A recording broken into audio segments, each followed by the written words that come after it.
Bismillah. Assalamualaikum warahmatullahi wabarakatuh.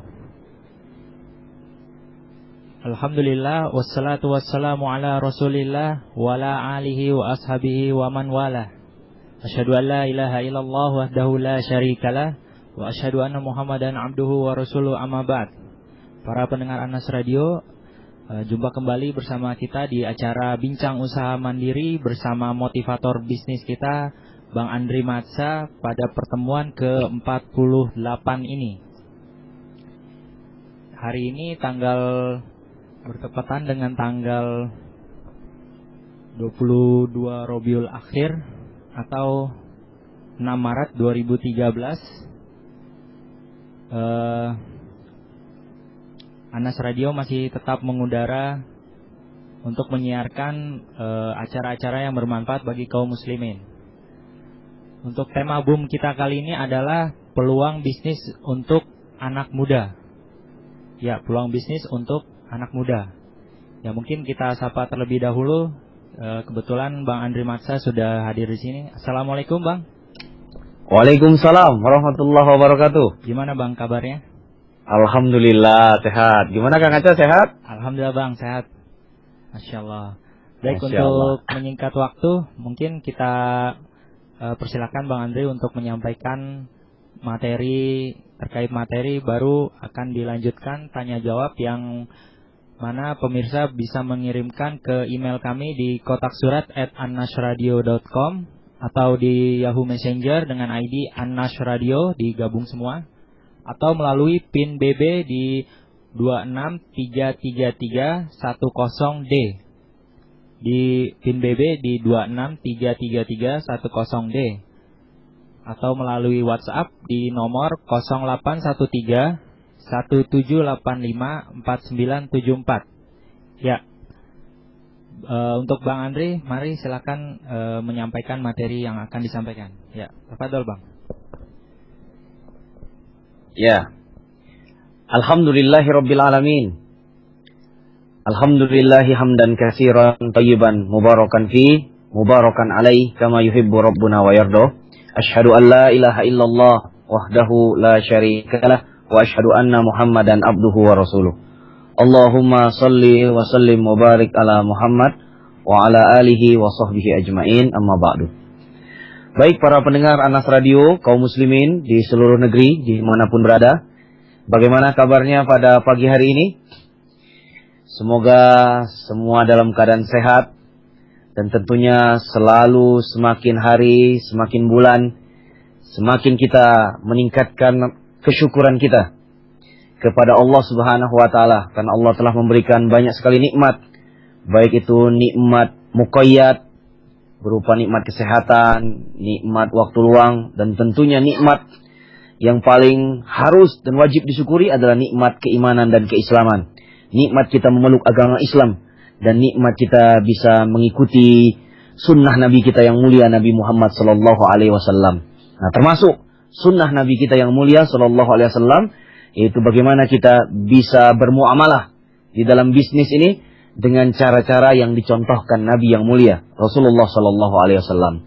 Baik para pendengar Anas Radio, di pertemuan Bincang Usaha Mandiri ke-48 bersama Abu Umar, Bang Andri Matsa, pada hari ini 6 Maret 2013 atau bertepatan tadi dengan 22 Rabiul Akhir 1434 Hijriah, kita akan membahas share sedikit tentang agak berbeda dengan pertemuan-pertemuan di beberapa pekan yang lalu, yang lebih memfokuskan tentang bagaimana memotivasi karyawan dan bagaimana berhubungan baik antara karyawan dan para pebisnis, para entrepreneur. Sekarang kita sedikit mereformasi topik. Kita ganti dengan bagaimana kita membahas peluang-peluang bisnis di seputar anak-anak. Nah, subhanallah. Baik para pendengar Anas Radio. Ya, karena anak-anak muda ini, kata subhanallah, istilahnya orang Indonesia, anak muda itu harapan bangsa. Ya. Ya, jadi anak-anak muda ini kan pikirannya masih fresh, ya enggak? Fisiknya juga secara umum masih kuat. Maka subhanallah, semangat ini perlu disalurkan para pendengar Anas Radio kaum muslimin. Ya, yang merasa anak muda atau yang subhanallah, yang merasa dia berjiwa muda, maka kita lihat biasanya motivasi bisnis di kalangan pemuda atau anak-anak muda ini, mereka punya beberapa ya faktor-faktor motivasi yang kita lihat. Dan Bang Andri Abu Umar pun sering, karena sebagai konsultan bisnis dan konsultan pengembangan diri, mendapatkan curhat dari berbagai pengusaha-pengusaha muda, kalangan-kalangan muda, baik itu yang yang masih aktif kuliah atau anak muda di luar, yang di komunitas-komunitas tertentu atau di organisasi-organisasi tertentu seperti himpunan pengusaha muda, yang saya pun menjadi konsultan di sana. Ya, maka kita harus lihat dulu, biasanya motivasi bisnis anak muda ini tidak lepas dari beberapa hal. Nah, ini yang harus dibahas terlebih dahulu. Yang pertama, biasanya motivasi bisnis anak-anak muda, ya, yang pertama adalah dia ingin mencari uang tambahan. Nah, ini satu, mencari uang tambahan. Apakah uang tambahan itu karena faktor yang alami? Ya, karena subhanallah, ya ingin mencoba mencari uang tambahan. Bagaimana sih rasanya mencari uang tambahan? Atau yang kedua memang karena desakan ekonomi. Ya, karena memang mungkin biasanya ya seperti pengalaman kita, yang pengalaman saya sendiri ketika merantau di tanah Jawa misalnya, atau merantau di beberapa tempat, dikirim orang tua, ya enggak, merasa kurang kiriman, maka ada desakan ekonomi untuk mencukupi kebutuhan, ya, untuk mencukupi kebutuhan sehari-hari. Maka ini motivasi yang pertama, dan ini juga adalah pengalaman saya. Ya, jadi mencari uang tambahan, baik dia faktornya alami atau faktornya karena desakan ekonomi. Lalu yang berikutnya, biasanya faktor motivasi anak-anak muda karena ingin mendapatkan pengalaman. Nah, ingin mendapatkan pengalaman. Nah, jadi feel of experience. Karena kita lihat ya, mungkin mereka secara uang itu sudah mapan. Secara uang kiriman orang tua cukup, ya. Mungkin uang sudah secara kebutuhan sehari-hari sudah ada. Namun subhanallah, ini ada ya, ingin mendapatkan pengalaman yang lebih. Pengalaman yang lebih itu kalau kita tanya, nah mereka-mereka ini, anak-anak muda ini, yang pertama ingin merasakan bagaimana mencari uang sendiri. Nah, subhanallah. Jadi beda dengan yang tadi yang pertama, mungkin karena desakan ekonomi, tapi kalau yang ini karena memang ingin merasakan mencari uang sendiri. Atau mereka berkata, kalau sering konsultasi itu, ingin merasakan bagaimana susahnya mencari uang. Ya, ingin merasakan susahnya mencari uang. Atau subhanallah ingin punya pengalaman berinteraksi dengan hal-hal yang baru, ya, yang sebelumnya belum pernah, ya, pengen merasakan hal-hal yang baru. Nah, ini kan otak kreatifnya mulai berjalan anak-anak muda ini, dan ingin merasakan jatuhnya kegagalan, ya, jatuh di dalam kegagalan. Nah, ini yang disebut dengan ingin mendapatkan sebuah pengalaman yang baru.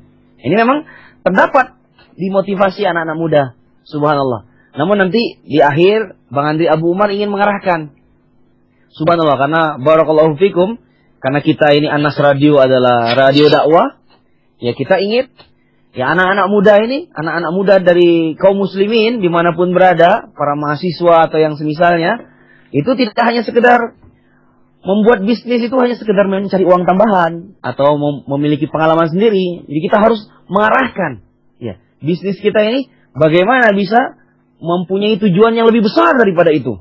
Tujuan yang lebih penting daripada itu semua, yaitu beribadah kepada Allah Subhanahu wa taala. Lalu yang berikutnya, biasanya motivasi bisnis anak muda yaitu adalah, kalau bahasa kita ini, iseng-iseng. Ya, hanya untuk mengisi waktu luang. Ini banyak di kalangan mereka. Mengisi waktu luang. Mungkin karena kuliahnya tidak begitu padat kalau dia berkuliah, ya enggak. Kalau pelajar juga sama, ada waktu luang. Mungkin mengisi musim liburan sekolah, ya enggak, musim liburan yang begitu panjang, tapi tidak mengikuti kuliah semester pendek misalnya begitu, ya enggak. Nah, ini ada istilah mengisi waktu luang. Atau iseng-iseng, ya, karena waktu yang kosong, nah subhanallah, sulit membangun aktivitas yang sejenis, maka mereka mencari jalan dengan beraktivitas bisnis. Nah, ini juga kita dapatkan beberapa di motivasi anak-anak muda. Lalu yang berikutnya, anak-anak muda ini biasanya yang keempat adalah mereka ingin menyalurkan hobi. Nah, subhanallah, kita lihat ya, hobi itu kan berbagai macam para pendengar Anas Radio. Ya, hobi ini dalam istilah motivasi, dia bisa dibangun dari yang pertama minat. Nah, mungkin awalnya dia minat. Minat lalu dilakukan secara perlahan-lahan. Nah, lama-lama dia berputar sehari-hari secara siklus dan jadilah sebuah hobi. Ya.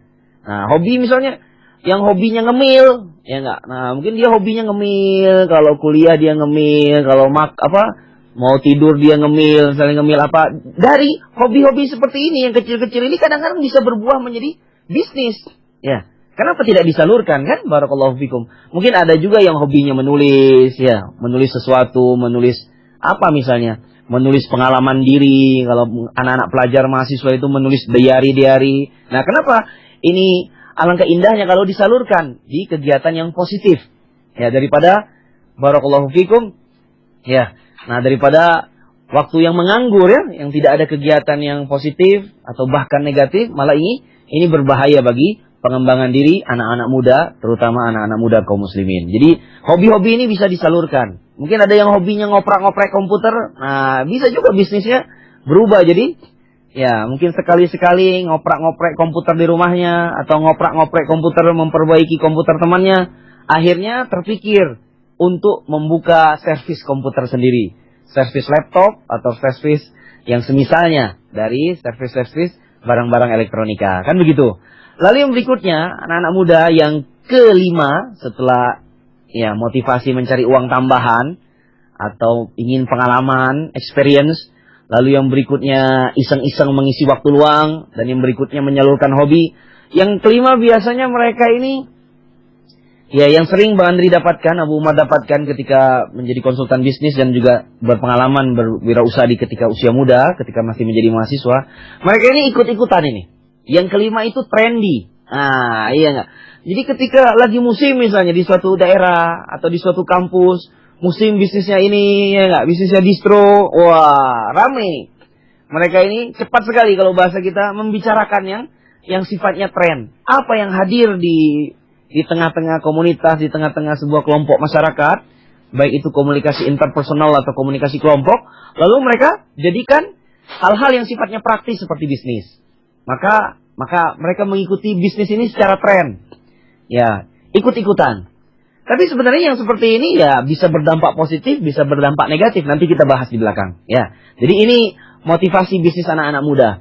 Dan biasanya yang terakhir, yang Bang Andri lihat, nah sebenarnya yang terakhir ini lebih bagus ya. Kalau mereka betul-betul ingin berbisnis itu anak muda karena ingin mengaktualisasikan diri. Ya, karena ingin bebas, ingin mandiri. Ya subhanallah. Dan mereka biasanya mempunyai impian-impian dari sejak mudanya. Impian apa saja subhanallah. Ya enggak? Selama itu impiannya bermanfaat. Ya enggak? Apalagi kalau impiannya mulia. Masya Allah. Mungkin dia anak sulung begitu kan. Dia punya adik 5 atau 3. Dia ingin membiayai atau menghidupi orang tuanya. Subhanallah.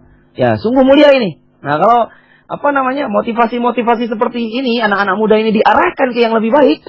Dibekali dengan ilmu-ilmu agama. Subhanallah. Akan Masya Allah, ya enggak, diberikan dakwah-dakwah, ya enggak, yang baik, yang lembut, yang hikmah, maka akan tersalurkan pas sekali. Dan kita ajarkan bagaimana mengikuti sunnah Nabi kita yang mulia Sallallahu Alaihi Wasallam dalam bermuamalah di tengah-tengah masyarakat. Jadi ini biasanya sumber-sumber motivasi bisnis anak muda. Yang pertama mencari uang tambahan, lalu yang berikutnya ingin mendapatkan pengalaman baru. Yang merasakan bagaimana gagal, susahnya mencari uang dan semisalnya. Lalu yang ketiga iseng-iseng mengisi waktu luang kan begitu. Lalu yang berikutnya menyalurkan hobi dan minat. Lalu yang berikutnya tren, ya ikut-ikutan. Subhanallah. Dan yang terakhir biasanya sudah memiliki keinginan tersendiri, ya, aktualisasi diri. Apakah ingin bebas, ingin mandiri, ya subhanallah. Dan mereka memiliki impian-impian. Dan mungkin juga karena kadang-kadang ada juga yang karena gengsian dan semisalnya. Ya ini secara umum faktor motivasi bisnis di anak muda. Maka dari faktor-faktor motivasi munculnya bisnis di anak muda ini. Ya, barakallahu fikum. Ya, maka ada beberapa ciri karakter bisnis anak muda para pendengar Anas Radio kaum muslimin dimanapun berada. Maka dari apa yang Bang Andri Abu Umar sebutkan tadi, biasanya bisnis anak muda itu dia punya ciri-ciri. Yang pertama, anak-anak muda memang ya dia lebih kreatif. Nah, memang faktor otak kanannya lagi hangat-hangatnya sekarang. Ini yang pertama. Mereka lebih kreatif biasanya dalam berbisnis. Makanya kita lihat kalau bisnis-bisnis anak-anak muda itu, kalau misalnya mereka bikin kafe, atau warung tenda, atau gerobak, usaha gerobakan, biasanya desainnya lebih menarik. Nah, warnanya cerah-cerah, ya enggak? Warnanya, Masya Allah, warnanya cerah, warnanya meriah. Nah, terus namanya lucu-lucu kadang-kadang. Nah, subhanallah, bagus sekali ya. Nah, asal ini diarahkan ini anak-anak muda kaum muslimin. Semoga Allah merahmatinya. Semoga Allah menjaga kita, anak-anak muda kaum muslimin. Dan seluruh kaum muslimin yang berjiwa muda. Ya, walaupun sudah dewasa tapi tetap berjiwa muda. Dan memang harus seperti itu. Barakallahu fiqh. Maka ini ciri yang pertama, lebih kreatif. Nah, jadi indah sekali kalau kreatif ini dibatasi dengan yang namanya hal-hal yang sifatnya syar'i ya. Bermuamalah dengan syar'i. Barakallahu fikum. Sehingga kreativitas itu, ya enggak. Nah, semakin tinggi dan tentunya semangat beribadah pun semakin luar biasa. Barakallahu fikum. Lalu ciri yang kedua, selain kreativitas mereka yang lebih, nah yang Bang Andri lihat dan ini disebutkan oleh guru-guru entrepreneur, biasanya mereka ini semangatnya tinggi tetapi tidak stabil anak muda ini. Ya, anak muda ini. Dan ini sebenarnya bukan terjadi hanya di seputar bisnis atau perkuliahan dan yang semisalnya. Ya, kadang-kadang di menuntut ilmu juga sama ya. Semangatnya tinggi tetapi ya tidak stabil. Nah, tidak stabil. Jadi kalau bahasa kita itu mudah bosan anak-anak muda ini, mudah sekali jenuh. Ya enggak? Mudah sekali bosan, mudah sekali jenuh ya secara umum ya. Mudah terpengaruh, ya enggak? Nah, sering ikut-ikutan, trendy dan akibatnya dengan semangat yang tinggi dan tidak stabil ini, akibatnya dalam bisnis anak muda biasanya mereka suka gonta-ganti. Ya enggak? Cepat sekali. Nah, dulu Bang Andri, ya masyaallah, ya, dan anak alami sendiri ketika berbisnis, sempat bergonta-ganti dalam 1 tahun itu 3-4 bisnis, mencari mana sebenarnya bisnis yang sesuai, kalau bahasa kita sesuai hati nurani ini. Ah, subhanallah, barakallahu fikum. Ini ciri yang kedua, ciri bisnis anak muda, dengan motivasi yang sudah saya sebutkan tadi. Jadi, lebih kreatif, betul, ya. Tetapi anak muda ini semangatnya tinggi dan tidak stabil. Ini secara umum ya. Lalu yang berikutnya, akibatnya, sifat bisnis mereka yang ketiga adalah temporer, sementara. Nah, karena tadi mudah bosan, makanya bisnis anak muda ini ya secara umum mudah berubah, dia sementara. Makanya kita lihat ketika ada tren bisnis distro semua. Ya enggak? Anak-anak muda membuat distro. Ya enggak? Tetapi kita lihat hari ini dari puluhan distro, bahkan dari ratusan distro di Kota Bandung saja contohnya. Subhanallah, yang bertahan cuma ya beberapa biji saja yang betul-betul kreatif, yang betul-betul ya sanggup menghadapi berbagai ujian dan tantangan di tengah perjalanan bisnisnya tersebut kan. Tapi sisanya Masya Allah bubar dengan berbagai alasan yang ya kita lihat alasan-alasan anak-anak muda sekarang ya. Jadi sifatnya ini temporer. Lalu berikutnya, nah ciri karakter bisnis anak muda sekarang ini just for fun ya. Ya just for fun ya tadi kan. Karena alasan bisnisnya menyalurkan hobi, ya kan? Karena trendy, karena iseng-iseng, maka kebanyakan dari mereka ya adalah ya karena awalnya hobi dan iseng-iseng atau mungkin senang-senang saja, ya karena mungkin teman-temannya, ayo kita bisnis yuk, ya enggak? Kita kan kosong nggak liburan nih, gimana kalau kita jadi reseller lah, baju-baju atau sepatu-sepatu, atau kita berlima atau bersepuluh lagi liburan ini, nah, kita bikin usaha gerobakan, ya enggak? Nah, ini subhanallah just for fun. Walaupun just for fun ini but can produce, ya enggak? Tetap dia bisa memproduksi the money, ya enggak? Tetapi barakallahu fikum, semoga Allah memberkahi kita. Ini bagusnya saran dari Bang Andri, harus kita arahkan anak-anak muda ini. Nah, ini ciri-cirinya. Dan memang yang terakhir, mereka lebih banyak secara dominan menjual kebutuhan anak-anak muda. Ya, menjual kebutuhan anak-anak muda. Makanya kita lihat ini kalau kita main ke pasar-pasar atau mungkin ke plaza, ke mall, biasanya kalau kita lihat bisnis-bisnis angkringan atau di mall atau di mana itu yang tenda berdiri ya, baik di mall atau di luar mall atau di pasar-pasar kaget, ya biasanya anak muda jual apa coba? Jual kebutuhan anak-anak muda. Biasanya mereka jual barang-barang merchandise kan begitu, jual pin, ya enggak, yang semisalnya jual mug atau jual baju-baju kaos.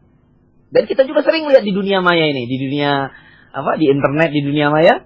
Bahkan ya subhanallah ikhwan-ikhwan kita di dunia maya kan mereka bikin kaos-kaos yang kreatif, bertuliskan kata-kata yang unik dan kreatif. Ya subhanallah, bagus sekali. Ya alhamdulillah, barakallahu fikum. Nah, alangkah indahnya kita, Masya Allah, An-Nas Radio. Nah, ini punya misi juga, karena ini radio dakwah. Kita ingin anak-anak muda kaum muslimin ini, ya, bisnisnya tidak sekedar iseng-iseng semata, tidak sekedar just for fun, tapi betul-betul kita tahu arahnya.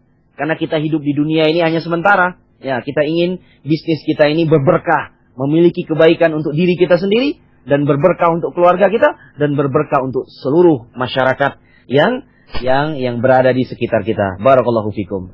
Jadi ini ciri karakter bisnis anak-anak muda. Ya, jadi Bang Andri ulangi ya. Jadi yang pertama yang pertama secara umum dia kreatif, secara penyajian, lalu semangatnya tinggi tetapi tidak stabil. Nah, lalu sifatnya temporer, ya, lalu just for fun, ya, menjual kebutuhan anak muda, dan satu lagi terakhir sering disebut di buku-buku bisnis, yaitu bisnisnya sifatnya praktis mereka ini. Jadi kalau melihat sesuatu yang zohir, ya langsung dia jual. Jadi ketika misalnya, ya, kita lihat anak-anak muda, ya, kita lihat misalnya, wah, mahasiswa itu kalau pagi kuliah ke kampus jarang makan biasanya. Dulu Bang Andri begitu kan? Akibatnya saya ingat betul, saya jualan nasi kuning. Ya karena pagi-pagi biasanya memang begitu anak-anak muda ini kan. Ya karena mungkin beda kalau di kampung atau di rumah ibunya, sarapan pagi dibuatkan ibunya, atau sarapan pagi memang dimasakin ibunya. Kalau dia ngekos di tempat perantauan begitu, ya kemungkinannya ya subhanallah makan di kantin di kos-kosan, ya kalau enggak ya mereka harus keluar dari kos-kosan. Ya, atau sekalian saja kata mereka, nanti makannya di kampus saja kan begitu biasanya. Barakallahu fikum. Maka yang terjadi, nah mereka melihat ini, wah mahasiswa ini kalau ke kampus makannya rada kurang di rumah. Maka mereka membuat usaha kecil-kecilan di kampus kan. Ada yang bawa donat, ada yang bawa nasi kuning ke kampus, ada yang membawa kue risoles, dan semisalnya. Dan Bang Andri juga lakukan ketika saya menjadi mahasiswa. Nah ini, bisnisnya praktis secara umum. Ya, walaupun ya anak muda yang sudah brilian, berpikirnya jauh ke depan, nah secara visi dan misi bisnis mereka juga lebih terukur, lebih measurable kalau bahasa kita. Baik, barakallahu fikum. Maka di akhir ya, pemaparan saya yang pertama ini sebelum kita ke sesi tanya jawab, saya ingin memberikan tips ya bagi anak-anak muda, ya terutama kaum muslimin. Jadi kalau bisa kita buatlah bisnis anak muda itu planning ya. Make your plan smart. Jadi smart. Ya, ingat anak muda, smart. Smart itu cerdas. S-M-A-R-T. Smart. Ya sering ya kita dapat teori-teori ini di buku-buku bisnis. Smart itu S-nya itu spesifik. Ya, smart itu S-nya spesifik. Jadi karena anak-anak muda ini suka iseng-iseng, ya mengisi waktu luang atau menyalurkan hobi. Walaupun keadaannya seperti ini, tips dari Bang Andri Abu Umar, kalau bisa spesifik, jadi punya tujuan.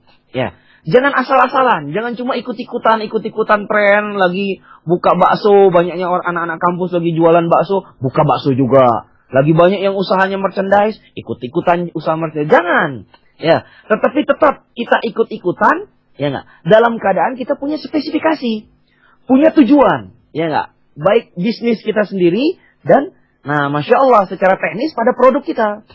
Akhirnya, kan orang yang ikut-ikutan tadi kalau dia, menghadapi berbagai masalah, yang spesifik akan lebih siap menghadapi berbagai tantangan, ya, hambatan dan Masya Allah, dan ujian. Nah ini spesifik ini, jadi tetapkan tujuan secara detail dan terperinci. Ya, walaupun mungkin boleh-boleh saja kita ikut bisnis itu secara tren, ya, atau mengisi waktu luang atau menyalurkan hobi, tapi tetap kita punya planning yang bagus.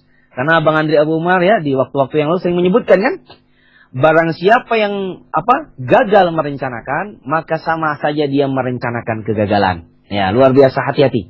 Barang siapa yang gagal merencanakan, maka sama dia dengan merencanakan kegagalan. Jadi ini subhanallah anak-anak muda, ini lemahnya di sini nih. Ya, lemahnya adalah ilmu merencanakan. Ya, kalau mungkin dalam istilah organisasi itu POAK namanya. P-nya planning, O-nya organizing, A-nya actuating. Ya enggak? Kan begitu kan? Dan C-nya controlling. Nah, ini kita harus belajar. Harus belajar ya. Jadi subhanallah, bisnis pun tidak boleh asal-asalan. Ya, kita harus belajar merencanakan bisnis kita. Dan kita pun harus belajar ya ilmu-ilmu agama dari fikih muamalah ya subhanallah agar kita tidak terjatuh kepada bisnis-bisnis yang di luar syariat seperti cara riba ya enggak, berbisnis dengan cara yang zolim ya enggak, mengganggu dan membahayakan kaum muslimin. Nah, ini tolong dipelajari dan kita harus semangat untuk menuntut ilmu ya. Ilmu bisnis lebih semangat lagi adalah ilmu agama kita. Barakallahu fikum. Lalu M yang berikutnya, nah, tips dari Bang Andri harus measurable. Measurable ini terukur para pendengar Anas Radio. Ya.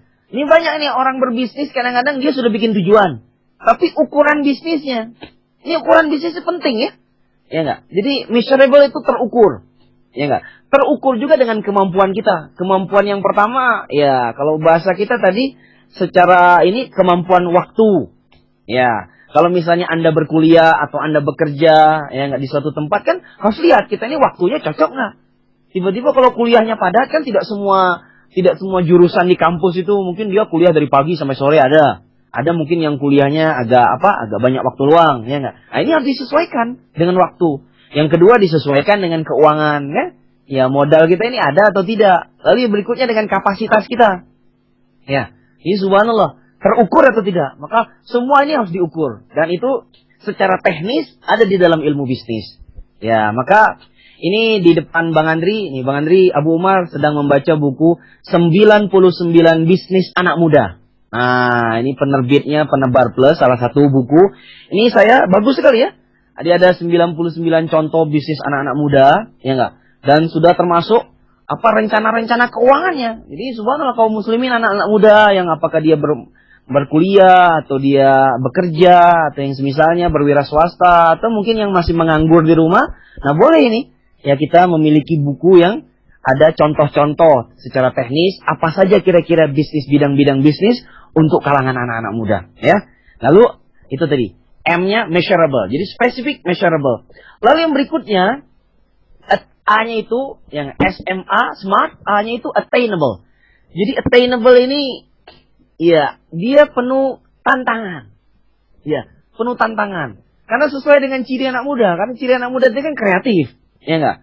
Kreatif. Maka kreativitas ini harusnya diletakkan di subhanallah. Nah, tempat-tempat yang penuh tantangan. Iya, yang menarik. Karena jiwa muda ini memang harus disalurkan dengan sebaik-baiknya. Ya. Maka anak muda, ya, barakallahu fikum, setelah punya pemikiran yang kreatif, ya enggak, maka mereka harus dilatih untuk berani berwirausaha.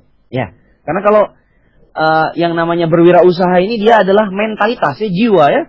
Subhanallah. Jadi artinya kalau kita baru, ya, sudah tua baru mau ingin melatih berwirausaha, memang tidak ada istilah terlambat sebenarnya. Tapi alangkah indahnya kalau yang ingin berwirausaha dilatih dari sejak dini, dari sejak usia muda. Jadi A itu attainable, yang merangsang, ya enggak, kreativitas yang ada pada mereka. Lalu R jangan lupa smart, R itu realistik. Nah, jadi ini penting realistik ini ya. Ya, anak-anak muda kadang-kadang punya dream yang indah, ya, karena mereka mungkin terpengaruh dengan kata-kata para motivator di luar sana yang katanya if you can dream it, you can do it. Jika kamu bisa memimpikan sesuatu, maka kamu bisa mengaplikasikannya.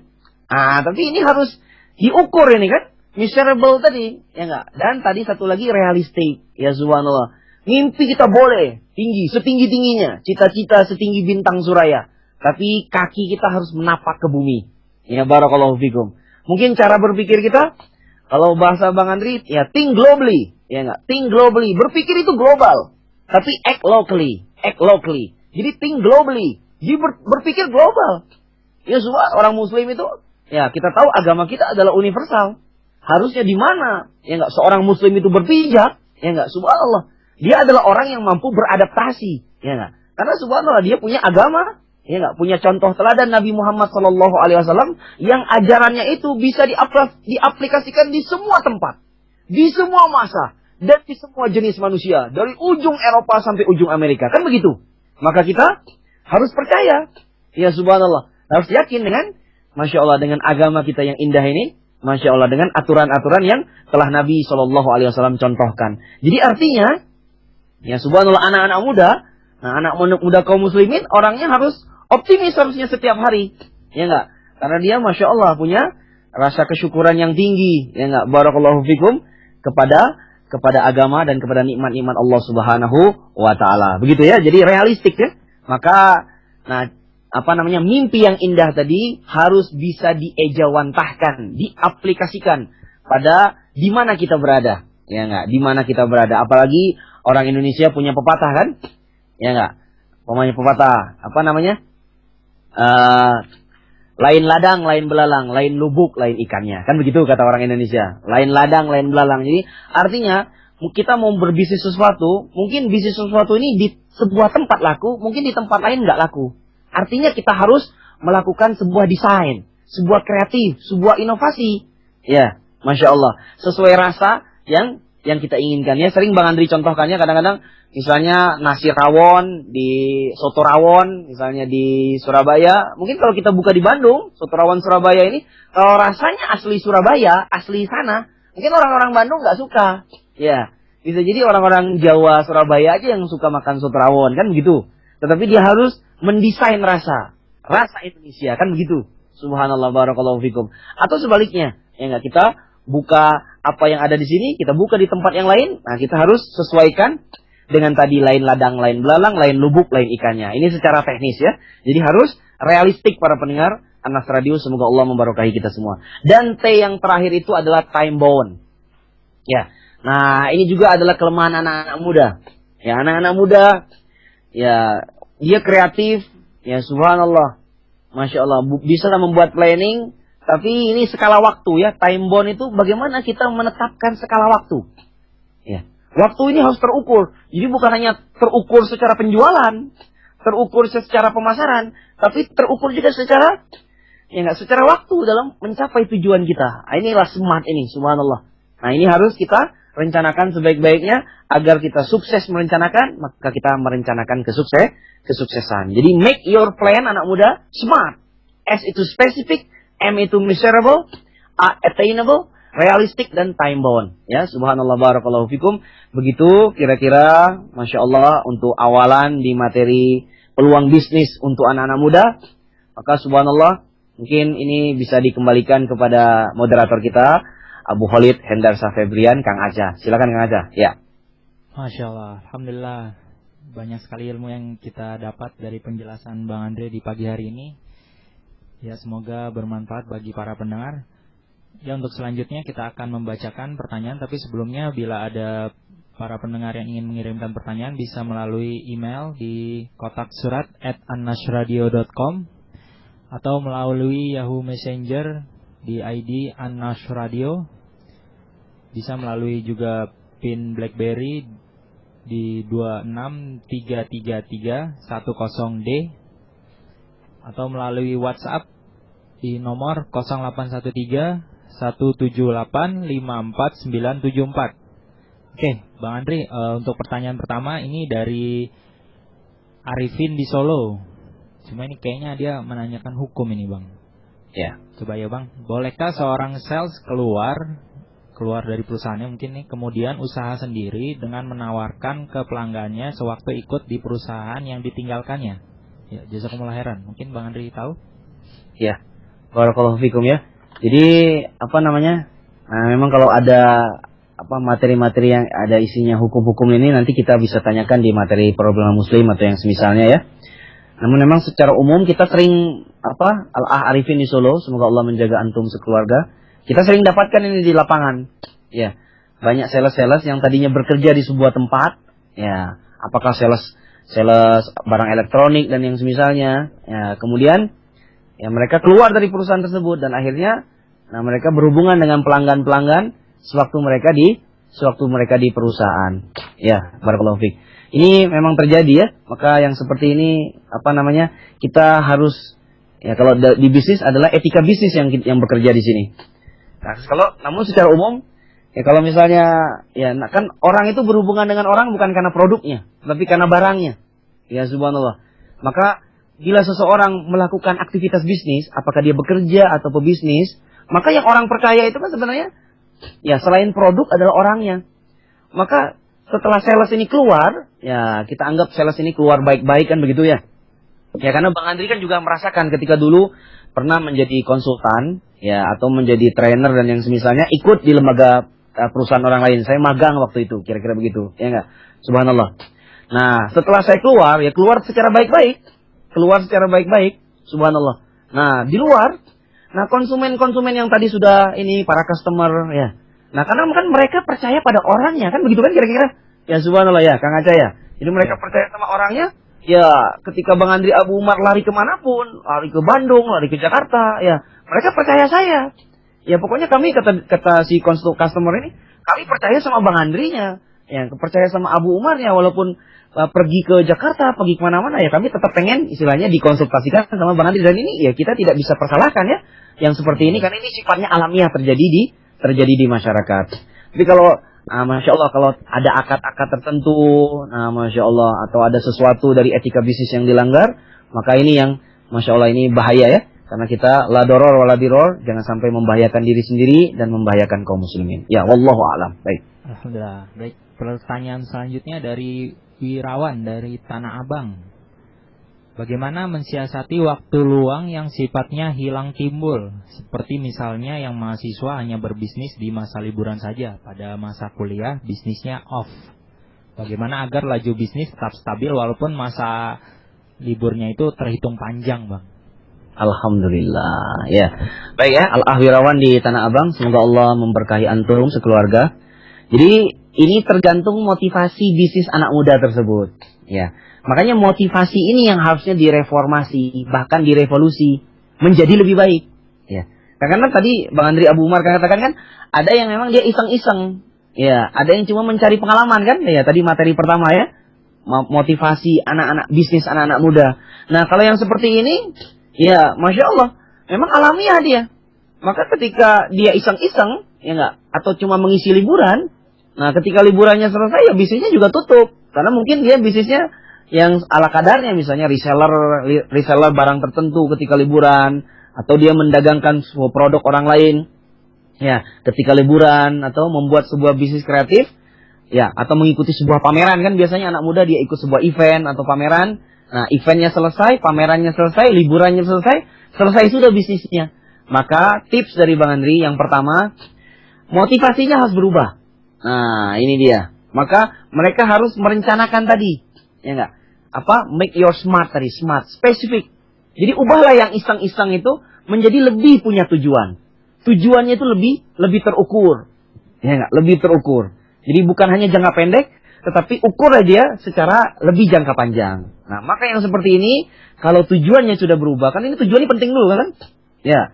Jadi kalau konsep kita di Bincang Usaha Mandiri, 4U dari Bang Andri Abu Umar ya, ubah yang pertama itu ubah cara berpikir. Jadi mindsetnya anak muda ini harus dirubah terlebih dahulu. Ya, subhanallah.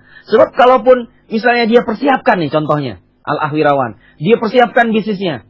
Ya enggak? Walaupun dia liburnya selesai, bisnisnya tetap dijalankan sama orang misalnya. Tapi mindsetnya tetap dia punya mindset, nah pokoknya bisnis saya ini iseng-iseng. Apa yang terjadi kira-kira? Banyak yang seperti ini anak-anak muda di berbagai kota.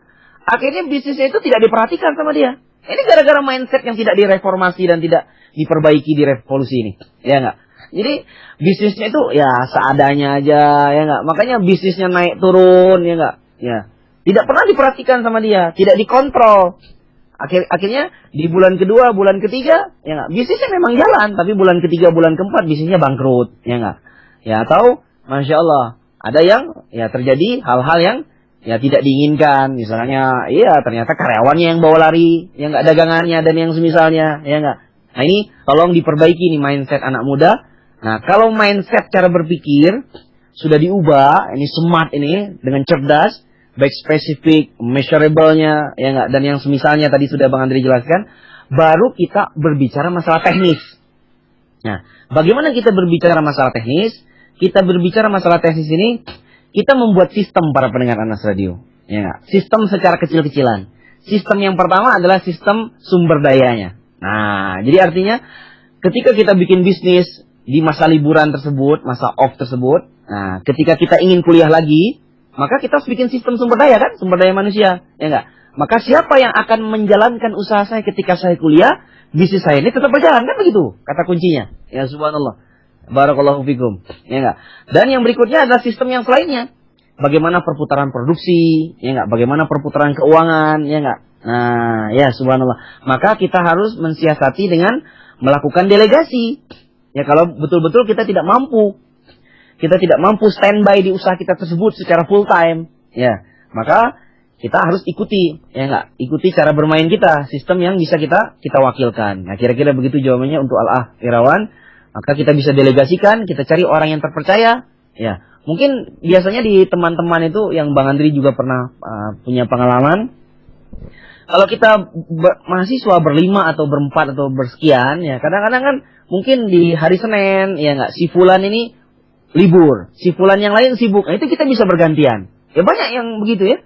Di mahasiswa dia punya usaha gerobakan, ya enggak. Si fulan kuliahnya hari Senin kuliah pagi. Nah, si fulan ini Seninnya kosong. Ya gantian aja dia jaga. Ada yang seperti itu. Si teman-teman mahasiswa kita, dan alhamdulillah berjalan 2 tahun, 3 tahun, 4 tahun, dan itu bisa menjadi uang sampingan, ya enggak, untuk mengisi kebutuhan sehari-hari mereka. Dan itu terjadi, ya enggak, subhanallah. Atau saran Bang Andri kepada anak-anak muda, mungkin mereka bisa bersyarikat atau bersatu untuk membeli usaha franchise misalnya, seperti itu. Dan banyak yang anak-anak muda lakukan. Mereka bersepuluh, ya enggak, baik itu dari kalangan ikhwan maupun akhwat. Mereka membeli sebuah franchise murah. Mereka cari tempat yang strategis, ya enggak, Masya Allah, mereka bekerja sama. Dan alhamdulillah, mereka kuliah bersepuluh itu sampai selesai. Dan usaha franchise mereka jalan sampai mereka selesai 4 tahun, 5 tahun kemudian. Dan ini terbukti. Dan banyak dari ya yang berkonsultasi dengan Bang Andri, dan saya nasihatkan seperti itu, dan alhamdulillah mereka jalan usaha tersebut sampai mereka menyelesaikan kuliah, dan usaha franchise mereka tetap berjalan dengan lancar. Ini cara-cara berikutnya yang kedua, setelah mendelegasikan mungkin dengan cara franchise dan yang semisalnya juga boleh. Barakallahu fikum. Begitu Kang Acah, ya. Ya ini mungkin kalau anak muda ini kaitannya karena labil juga kali ya Bang. Iya, betul. Dengan emosinya. Baik Bang, sekarang ini ada penanya langsung lewat Skype nih Bang. Ya, salah. Coba kita undang dulu. Kita coba hubungi.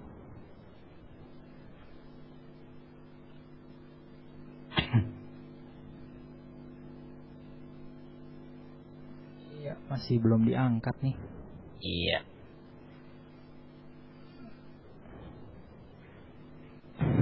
Ya, assalamualaikum.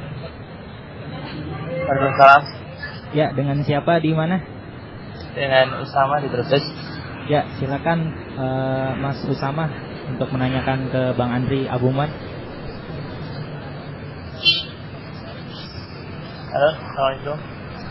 Waalaikumsalam warahmatullahi wabarakatuh. Bang Andri. Ya. Ya. Halo. Ya, silakan. Tafadhol, silakan. Oh ya. Ana mau tanya, ini kan Ana sedang menggeluti bidang usaha bisnis pulsa. Oh ya. Halo. Ya, silakan teruskan. Dengar kok. Ya. Oh ya. Ana sedang menggeluti bidang usaha bisnis pulsa. Nah, di dalam perjalanan bisnis ini banyak persaingan yang Masya Allah ya, ada yang udah main tempo dan lain-lain gitu, menawarkan ke outlet otomatis kan anak sebagai agen pulsa, anak menawarkan ke pasar-pasar yang lebih kecil lagi. Nah, itu dalam perjalanan usaha anak itu banyak juga yang kompetitor lain yang menawarkan harga yang lebih tinggi, tetapi dia main tempo dan lain-lain gitu. Sedangkan sudah Anda jalankan, udah anak mencoba mengimbangi seperti itu, tetapi yang ada itu banyak juga reseller yang pada nggak bayar dan lain-lain gitu. Dan yang kedua, gimana caranya supaya membangun sistem itu, gimana caranya supaya terbangun, supaya buat anaknya enak, buat resellernya enak gitu. Terus terkadang kalau anak kan ketika ada reseller yang tidak membayar dan lain-lain, itu beban sepenuhnya ditanggung oleh si sales, karena si sales kan yang berhak memberikan plafon kepada si A, si B, si C, berapa nominalnya dan lain-lain. Dan Ana memberikan plafon ke seller, sellernya memberi plafon juga ke reseller. Tetapi banyak juga yang macetnya itu lebih dari jumlah gajinya, sehingga Ana kadang nggak tega untuk memotong semuanya dan lain-lain. Dan banyak juga seller akhirnya pada keluar dan lain-lain tanpa menyelesaikan sisa-sisa plafon-plafon yang kemarin gitu.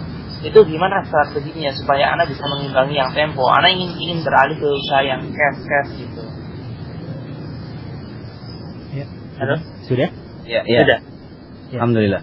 Masya Allah. Semoga Allah mudahkan nih usahanya. Silakan Bang Andri. Ya, Alhamdulillah Al-Ah Ahmad Usama ya, ini di live. Semoga Allah memberkahi antum dan usaha antum dan tentunya keluarga antum ya. Subhanallah. Baik para pendengar Anas Radio. Jadi memang qadarullah ini sudah terjadi ya. Memang ini saran tips dari Bang Andri. Nah, termasuk yang smart tadi kan itu measurable. Measurable itu kan terukur. Terukur itu termasuk sebenarnya kemampuan kita. Kemampuan itu macam-macam. Ya, terukur secara kemampuan itu kemampuan komunikasi. Ya, kadang-kadang tadi ada pertanyaan kan, ada kata-kata yang ini banyak juga terjadi di anak-anak muda para pendengar Anas Radio, yaitu tidak tega. Nah, ini kan ada bahasanya begitu, tidak tega. Kan kita begitu sering ya. Akhirnya kita ini bisnis, contoh misalnya jualan pulsa tadi kan, ini termasuk salah satu dari 99 bisnis anak muda juga yang jualan pulsa ini. Jualan pulsa memang bisa sambil kuliah, bisa sambil-sambilan lah. Sambil macam-macam, sambil kerja juga bisa, ya nggak? Atau sambil bisnis yang juga jualan pulsa ini bisa. Namun, ini saran Bang Andri, measurable itu yang pertama, kalau bisa, memang jangan, kata para pengusaha, guru-guru entrepreneur, kalau bisnis, ya nggak, modal belum cukup, kemampuan komunikasi masih kurang, dan masih ada kata-kata tidak tega seperti ini, jangan pernah masuk di bisnis utang piutang ya. Ya, ini, ya karena kita artinya belum terukur kemampuan kita, ya nggak. Ketika kita berani menghutangkan kepada orang lain, tapi kita tidak tega meminta dia membayar secara teratur, kan ini jadi masalah berikutnya. Jadi kalau bahasa kita berani berhutang tapi tidak berani membayar hutang, atau kita berani menghutangkan tapi tidak berani meminta mereka membayar hutang kepada kita. Nah, paham para pendengar Anas Radio ya? Di subhanallah Allah. Jadi ini juga banyak nih curhat-curhat dari berbagai kalangan di luar sana, maka sebaiknya yang harus dilakukan dari awal itu memang kita harus mengukur measurable dulu kemampuan kita ini di sini. Ya, pertama kalau misalnya ingin jualan pulsa, cobalah yang sesuai keuangan, ya nggak? Adanya berapa ratus ribu, jualah pulsa yang dengan modal seperti itu. Jangan buat yang besar-besar. Lalu bikin jaringan itu yang sekitarnya aja, ya nggak? Sesuai lingkungan kita saja. Dan kita pilih, kita boleh, kita berhak memilih konsumen. Ya, artinya kalau kita sudah kenal dengan seorang teman yang memang ya suka sifatnya rada susah ini membayar uang, maka nggak apa-apa, itu hak seorang penjual dong, ya nggak? Kita boleh menjual ya nggak kepada yang kita yakini bahwa ini akan terjadi jual beli yang masya Allah yang lancar, kira-kira begitu. Nah, maka yang ingin turun di dunia hutang piutang seperti ini, itu tips dari Bang Andri harus memiliki kapasitas yang terukur, baik dari modal, ya nggak, kemampuan komunikasi. Jadi ini yang harus diperbaiki. Maka kalau ini sudah terjadi, qadarullah, kalau bisa sedikit demi sedikit, ya karena kan kalau yang orang yang kita hutangkan nggak bayar hutang ini, masya Allah ya. Ya, ini terjadi di berbagai bisnis kredit, ya, hutang piutang. Kadang-kadang dia lari tidak bayar, mungkin dia sudah lulus kuliah, pergi nggak jelas, nggak menentu kemana orangnya, ya. Dan kalau kita berharap, kita menunggu atau kita datang ke rumahnya, kita tunggu, ya nggak? Nah, ini mungkin bisa jadi dalam satu sisi akan menghabiskan waktu kita, ya betul tidak? Akan menghabiskan waktu kita. Maka subhanallah saran dari Bang Andri, mungkin kita bermujahadah sebaik-baiknya, ya dengan hikmah dalam melembut.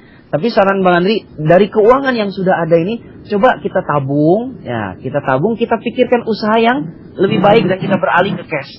Ya, kita beralih ke cash. Ya, kita rencanakan yang lebih baik usaha kecil-kecilan. Nah, tapi cash daripada utang piutang, tapi kita tidak memiliki kemampuan di sana, terutama kemampuan permodalan, kemampuan tadi tega dan tidak tega, ya nggak, dan kemampuan komunikasi dengan baik. Akhirnya malah menjadi bumerang bagi bisnis kita. Kira-kira begitu Kang Aca dan Al-Ah Abu Ahmad Usama. Barakallahu fikum. Ya. Ya, bagaimana? Al-Ah Usama, apa ada yang ingin tanyakan lagi? Ada. Itu kalau untuk membangun sumber daya manusia itu gimana caranya? Jadi kita sebagai ujung tombak penjualan, apalagi saya kan keagenan pulsa yang otomatis menjadi reseller dan lain-lain. Itu kan memerlukan seller dan admin yang tangguh ya, mereka yang tangguh seperti itu untuk membangun seseorang yang tadinya biasa, yang tidak bisa mengenal anak jari dan lain-lain, untuk membangun supaya tangguh itu gimana caranya? Tangguh dalam arti loyal, jujur dan lain-lainnya. Itu membangun sumber daya manusianya itu seperti apa? Terkadang kadang masih dihandle anak sendiri semua, jadi kerepotan juga, kecapean juga, karena berusaha dihandle sendiri, banyak juga yang tidak terhandle gitu. Alhamdulillah. Ya, silakan Bang Andri. Ya. Masya Allah, alhamdulillah bersama ya. Makin mantap pertanyaannya. Baik para pendengar Anas Radio, semoga Allah merahmati kita semua. Jadi Bang Andri harus ingatkan betul-betul ini bagi anak muda dan semua, ya enggak, seluruh kaum muslimin yang ingin turun di dunia bisnis, ya enggak, bahwa bisnis itu tidak bisa instan, ya enggak. Bisnis itu tidak bisa instan, ya enggak. Terutama yang faktor-faktornya adalah faktor sumber daya manusia, ya. Apalagi yang namanya jiwa bisnis, ya anak-anak muda sekarang ini juga salah satu karakter mereka ya. Ya mungkin tadi Bang Andri tidak sebutkan. Mereka itu selalu ingin berpikir instan, ya. Kalau buka bisnis hari ini pengen langsung kaya besok pagi. Mana ada orang bisnis hari ini buka besok jadi kaya, itu nggak ada para pendengar Anas Radio. Ini pasti bisnis yang tidak benar, ya nggak? Mungkin dia bisnis merampok bank kali begitu, atau bisnis saham-sahaman kayak gitu. Nah ini kan subhanallah spekulatif. Tapi bisnis yang seperti ini, bisnisnya seorang muslim, ya nggak, adalah bisnis yang terukur. Tidak bisa instan, ya enggak. Maka subhanallah ini sebenarnya karena salah satu dari banyak faktornya adalah faktor pendidikan juga di negeri kita. Karena faktor pendidikan di negeri kita ini lebih dominan dia otak kiri ya, logika. Makanya kita lihat anak-anak muda Indonesia, kita lihat kan anak muda ketika dia tidak belajar, apa yang terjadi ketika mau siap ulangan? Dia bikin contekan. Ya enggak? Ini kan berpikir instan ini, berpikir dominan otak kiri, ya enggak? Dia tidak siap ujian, dia bikin contekan di pahanya, dia bikin contekan di kantongnya, ya enggak? Semua banyak sekali. Maka kreativitas yang terjadi adalah kreativitas bagaimana melihat contekan ini ketika ujian, kan itu. Ya enggak? Pura-pura ke WC kah? Ya enggak? Oh, pura-pura sakit kah? Nah, tapi semuanya dibangun dari berpikir instan. Sama dengan bisnis. Begitu juga ketika kita menuntut ilmu agama. Ya nggak, tidak bisa menuntut ilmu agama itu tiba-tiba hari ini baru kenal dakwah, besok tiba-tiba jadi ustadz. Ya tidak bisa. Ya nggak, hari ini baru ikut majelis taklim, besok tiba-tiba menguasai seluruh ilmu akidah dan fikih. Wah, tidak bisa. Masya Allah, mustahil. Suatu hal yang mustahil. Kira-kira begitu. Maka kembali lagi ke tadi jawabannya. Yang pertama. Nah, sama dengan mencari karyawan. Karyawan ini tidak bisa instan para pendengar Anas Radio. Kalau ingin mencari karyawan yang instan, biasanya karyawan yang instan yang sudah terlatih, ya enggak, teruji, biasanya karyawan-karyawan seperti ini mahal, ya enggak. Kan biasanya kan kalau kita lihat perusahaan-perusahaan besar dicari, ya enggak.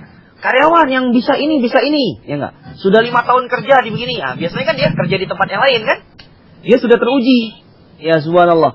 Maka yang seperti ini biasanya mahal secara gaji. Tapi biasanya kita anak-anak muda yang baru buka bisnis 1 hari 2 hari, 1 bulan 2 bulan, ya enggak? Nah, kita mencari karyawan, apakah karyawannya teman mahasiswa kita atau keluarga kita, semuanya harus diuji. Harus diuji, jangan pakai katanya-katanya, ya enggak? Mungkin dengan rekomendasi ya subhanallah bisa ya. Salah satu tips dari mencari karyawan itu dengan rekomendasi. Mungkin rekomendasi orang yang dipercaya, rekomendasi ustadz yang terpercaya, rekomendasi paman kita yang terpercaya, boleh-boleh saja. Tapi tetap di lapangan, siapapun, ya enggak, seorang muslim, ya enggak, yang asalnya dari negeri manapun, ya, hukum asalnya kita memang harus mempercayainya. Dan kita uji di tengah perjalanan. Nah, bagaimana cara mengujinya para pendengar Anas Radio? Yang pertama, saran Bang Andri bagi para pengusaha muda, ya enggak, dan ini saran juga buat siapapun yang ingin memulai bisnis, coba karyawan itu didampingi, ya enggak. Nah, karena ini penting kan? Jadi proses pendampingan. Jadi POAK itu kece-nya itu proses kontrol yang ketat kepada mereka. Ya enggak? Terus ujian itu harus bertahap. Jadi misalnya Al-Ah Ahmad Usama dapat karyawan baru. Ya enggak? Enggak jadi masalah sebenarnya karyawan baru ini siapa saja. Kita uji mereka. Nah, ini kata guru kami, ya enggak, Bapak Factory Outlet, ya Pak Peri Tristianto. Ketika dia mendapatkan ribuan karyawan di usaha dia yang sudah puluhan, ya enggak? Bagaimana Bang Andri kata dia cara menguji karyawan? Ya dia uji sedikit demi sedikit. Dia uji dengan amanah kerja. Coba, nah misalnya kerjaan kamu memarketingkan ini, saya tes dulu. Ya nggak, kerjaannya begini, coba selesaikan, kan kelihatan kan? Nah, kalau orang yang ingin Anda tempatkan di bidang keuangan, Anda uji juga dia. Coba kasih uang 100.000 kata beliau, kasih uang 200.000, coba suruh mereka bertugas, coba suruh mereka beli apa-apa. Nah, orang yang amanah itu sedikit demi sedikit akan kelihatan ya. Ya nggak, menepati janjinya, tepat waktu, selalu memberikan laporan yang detail, yang lengkap, ya nggak, subhanallah, masya Allah. Nah, kalau mereka sudah seperti ini, nah naikkan ujian-ujian bagi mereka. Yang tadinya kita percaya 100.000, kita naikkan jadi 500.000. Yang tadinya 500.000, kita naikkan menjadi 1 juta. Terus begitu. Akhirnya yang terjadi, kita lihat di teman-teman kita, para pebisnis di kalangan Tionghoa, makanya yang mereka percayai menjadi kasir keuangan adalah orang-orang yang mereka uji selama sekian puluh tahun, sekian belas tahun. Ya enggak? Ya kan kita lihat kan kalau teman-teman kita, ya enggak, para pebisnis di kalangan Tionghoa itu, biasanya kalau di kasir keuangannya adalah kalangan keluarga mereka sendiri. Tetapi tiba-tiba kita lihat ada juga dari orang Melayu yang mereka jadikan kasir. Lalu kita tanya kepada kasir tersebut, Pak, kok bisa? Wah, saya mas di sini sudah 10 tahun, sudah 15 tahun, sudah 20 tahun ini. Saya mengabdi sama si Engko, kata dia. Mengabdi sama si Engko. Ya, sama si Engko ini saya sudah ikut dia sudah 25 tahun. Makanya saya dipercaya untuk memegang bidang keuangan. Nah, begitu kan ternyata, subhanallah, loyalitas itu, Ahmad Usama dan para kaum muslimin dimanapun berada, semoga Allah merahmati kita, ini harus diuji secara bertahap. Tidak bisa instan. Ya kan kira-kira itu. Bagaimana kita melihat kejujuran orang dalam, ya enggak? Ya tidak ada ya. Ya enggak? Kita ini bukan dukun dan tidak boleh kita seperti itu. Masa kita lihat orang, wah, saya tahu nih dari wajah kamu ini kayaknya kamu orang jujur. Ya, tidak mungkin kan? Ya enggak, saya tahu ini kayaknya dari gaya berjalan kamu ini adalah orang yang suka berdusta. Mana bisa dengan cara seperti itu? Ya enggak? Maka yang harus kita lakukan seluruh para pendengar Anas Radio, kita berbisnis, kita uji, ya enggak, secara baik-baik, ya enggak. Dan ujian itu harus kita dampingi. Nah, ini dia. Mungkin kita ini uji tapi kita tidak dampingi. Maka subhanallah, yang namanya manusia itu sebaik-baik manusia kan ada peluang-peluang kan? Yang namanya peluang-peluang berbuat kejahatan, peluang-peluang berbuat kemaksiatan itu akan ada setiap detik, setiap menit, setiap jam. Ya enggak, subhanallah. Maka kita pun harus saling menasehati di setiap hari kita di antara karyawan dan manajemen. Itu dia tips kemarin itu, tolong dilihat, didengar kembali ya, bagaimana membina hubungan antara karyawan dengan entrepreneur. Ya enggak? Nah, caranya salah satunya kan adalah adaptasi. Nah, bagaimana seorang karyawan beradaptasi dengan pemilik dan bosnya, begitu juga sebaliknya. Dan salah satu beradaptasi juga, ya enggak, pada visi dan misi mereka, mindsetnya, subhanallah, ya enggak. Nah, kalau kita tahu bahwa karyawan kita ini kurang pemahaman agama, kita nasihati, ya enggak. Mungkin kita ajak dia mengikuti taklim, ya enggak. Kita transfer ilmu akidah dan yang fikih, kita ajak dia membaca buku-buku agama. Jadi subhanallah, makanya kita harus lakukan pendampingan. Ini kuncinya. Jadi yang pertama ujian, nah secara bertahap dan berkesinambungan kepada para karyawan, ya enggak. Dan yang kedua adalah pendampingan secara terus-menerus. Nah, begini saran dari Bang Andri. Dan dari situlah sebenarnya sambil jalan sistem itu bisa kita buat. Jadi sebenarnya sistem ini tidak harus kita baca buku-buku tentang sistem manajemen ya. Bisa sambil jalan sistem ini kita bikin. Karena sistem setiap perusahaan itu berbeda-beda. Bisa yang dia ciptakan dari awal, bisa juga dia hasil ATM, amati, tiru, dan modifikasi dari sistem orang lain. Dan ini sebenarnya tidak jadi masalah. Wallahu a'lam, wallahu musta'an. Ya, gitu Kang Aca, barakallahu fikum. Baik, dari Al-Ah Usama tadi mungkin ini pertanyaannya kita sudahkan dulu ya. Gimana Usama ya? Mungkin nanti tanya di lain waktu. Enggak apa-apa. Terima kasih ya atas ini, jazakallahu khairan. Ya, jazakallahu khairan Ahmad Usama, barakallahu fiik. Ya, sekarang kita lanjut lagi Bang Andri ke pertanyaan selanjutnya. Masya Allah, ya. Gimana Bang, masih bisa nih? Silakan ya. Ya, pertanyaan dari Ibu Nining nih Bang, di Bandung. Oh, ya. Motivasi yang seperti apa untuk anak muda yang sudah keranjingan dengan game? Dampak apa yang bisa ditimbulkan akibat game tersebut? Saya merasa prihatin dengan kondisi anak-anak muda sekarang yang banyak menggunakan jasa internet di rental-rental atau lewat HP. Mohon solusinya Bang. Buku 99 bisnis anak muda bisa didapat di semua toko buku nggak Bang? Ya, syukran. Ya, alhamdulillahirabbil alamin. Baik, Ibu Nining, ya semoga Allah memberkahi dan merahmati antum sekeluarga. Ya, waalaikumsalam warahmatullahi wabarakatuh. Baik ya, jadi ini nah kuncinya sekali lagi dari Bang Andri tadi adalah kontrol. Ya, pendampingan, ya enggak? Baik kalau kita sebagai orang tua kepada anak kan harus kontrol, subhanallah. Ya, karena luar biasa. Ya. Karena setan itu musuh yang nyata bagi kita. Dan yang lebih lagi adalah hati-hati kita ini. Makanya kita kan selalu berdoa meminta perlindungan kan? Ya enggak? Wa'udzubillahi min sururi anfusina. Jeleknya hati-hati kita ini. Ya, kadang-kadang orang itu mungkin di keramaian kelihatan soleh, tapi kalau sudah di kesendirian ini ya, subhanallah. Nah, karena tidak didampingi, ya enggak? Masya Allah. Mungkin, nah, Masya Allah. Nah, ini tolong pendampingan itu penting ya. Pendampingan itu bisa berbagai macam tekniknya. Ya, bagi anak-anak muda ini. Yang pertama, mereka harus dikasih sebuah aturan.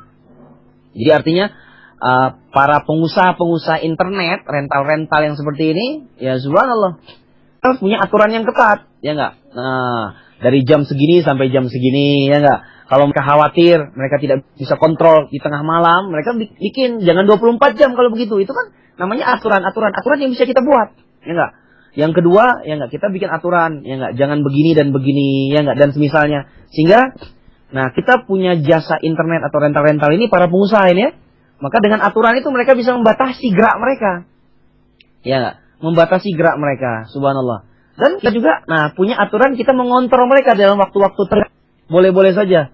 Karena kadang-kadang anak-anak muda kadang-kadang subhanallah di internet itu bukan hanya keranjingan game, kadang-kadang banyak juga melakukan kemaksiatan-kemaksiatan. Maka butuh dikontrol mungkin setiap 1 jam sekali atau setengah jam sekali dari para pengusaha pemilik rental ini. Jadi aturan kita dan kontrol dan pendampingan ini yang harus luar biasa. Ya barakallahu fikum. Ya kita sebagai manusia karena kita punya kekurangan, kita tidak bisa mengontrol 100% ya. Baik dari pemilik internet, ya pengusaha bisnis jasa-jasa rental seperti ini, atau ya Masya Allah, baik orang tua yang tidak bisa menemani anaknya 24 jam dari pagi sampai sore sampai malam pagi. Ya Masya Allah. Maka memang kita coba jihad sekuat-kuatnya yang harus dilakukan ini kita alihkan.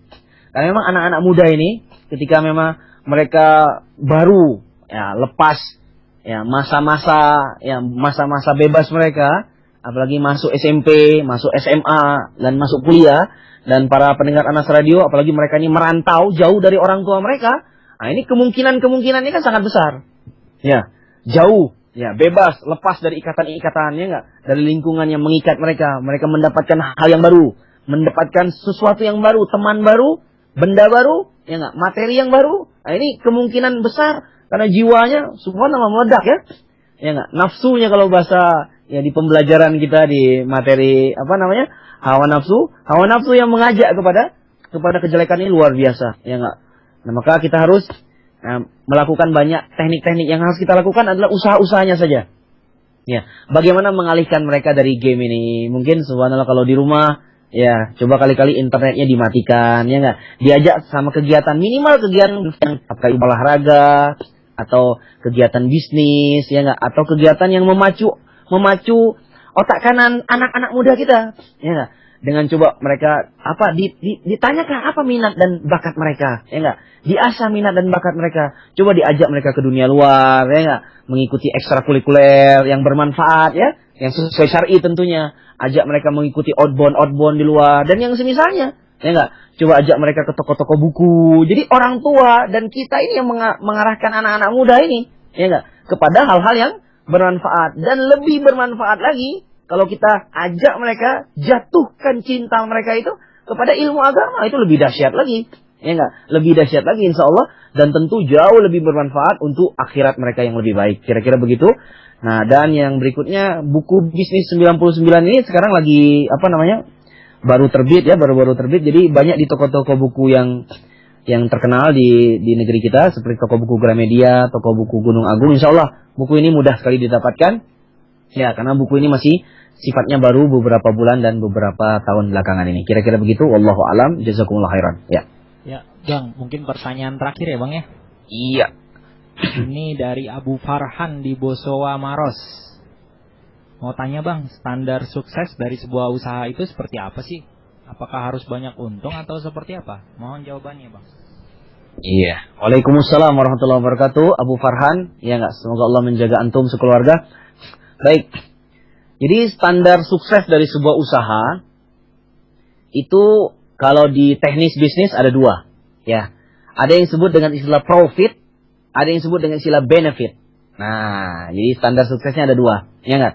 Jadi profit itu adalah kesuksesan dari sebuah usaha atau bisnis yang ukurannya, measurable-nya adalah angka-angka. Ya, angka-angka. Jadi misalnya, ya nggak, berapa produksi, ya nggak, dari sebuah produk, ya nggak. Ya kan misalnya kita kalau bisnisnya aqua ini produksinya sehari berapa biji, nah, berapa dus, ya nggak. Nah, lalu begitu kan, lalu berapa omsetnya, jadi berapa produksi, berapa output, berapa input, ini ukuran. Ini namanya ukuran profit, ya nggak. Dan akhirnya yang dihitung adalah jumlah uang, ya nggak, jumlah uang yang masuk, ya nggak, berapa kotor, berapa bersih. Nah, kan begitu kan? Jadi berapa omset, berapa neto. Nah, ini namanya secara profit. Ya, barakallahu fikum. Ya, ini pun harus diukur dalam sebuah bisnis. Tapi ada ukuran yang berikutnya namanya profit. Namanya benefit. Istilahnya sama-sama untung para pendengar Anas Radio, tapi beda. Benefit ini sifatnya adalah yang sifatnya tidak terlihat, ya, non fisik dia. Ya enggak? Jadi aset non fisik.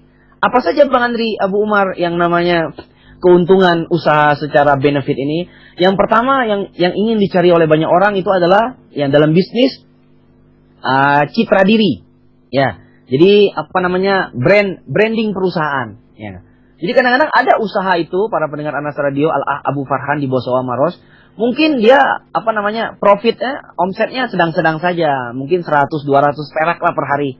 Tapi citranya semakin meluas, ya enggak? Orang semakin kenal dengan dia. Itu menguntungkan itu, ya.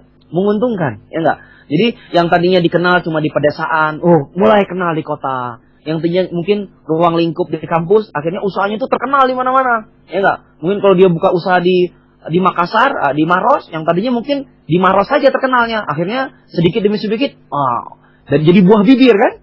Ya terkenal juga di di Makassar, terkenal sampai ke Parepare misalnya, mungkin terkenal sampai keluar Sulawesi Selatan, mungkin terkenal sampai Kendari, sampai Mamuju, Sulawesi Barat atau Sulawesi Tenggara, mungkin sampai ke tanah Jawa, ya enggak? Dari mulut ke mulut, masya Allah, ada bisnis yang bagus itu di Bosowa, di Maros itu, masya Allah bisnisnya begini-begini.